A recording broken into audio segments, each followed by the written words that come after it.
আপনারা দেখেছেন এবং আমরা রাজ্যবাসী দেখেছি গত বিধানসভা চলাকালীন সময় পবিত্র বিধানসভায় দাঁড়িয়ে আমাদের রাজ্যের ভূমিপুত্র সুসন্তান রাজ্যের বিধানসভার বিরোধী দলনেতা শ্রদ্ধেয় জিতেন্দ্র চৌধুরী মহোদয়কে ব্যক্তিগতভাবে তাকে টার্গেট করতে গিয়ে সমগ্র উপজাতি সম্প্রদায়কে যে ভাষায় কুকথায় গালিগালাজ করে রাজ্যের মাননীয় মন্ত্রী রতনলাল নাথ অপমানিত করেছেন।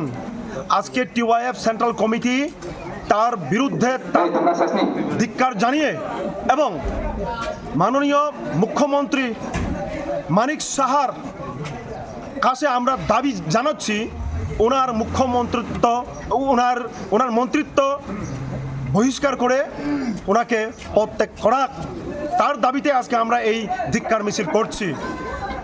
আসলে এটা খুব লজ্জাজনক, বিধানসভার মতো একটা পবিত্র স্থানে দাঁড়িয়ে রাজ্যের বিরোধী দলনেতাকে তার সমস্ত সম্প্রদায়কে জাত তুলে অপমানিত করেছেন রাজ্যের মাননীয় মন্ত্রী রতনলাল নাথ।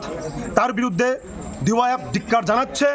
সমগ্র রাজ্যব্যাপী আমরা এরকমই বিক্ষোভ মিছিল করছি, তার অঙ্গ হিসেবে আজকে আমরা আগরতলায় এই ধিক্কার মিছিলটা করছি।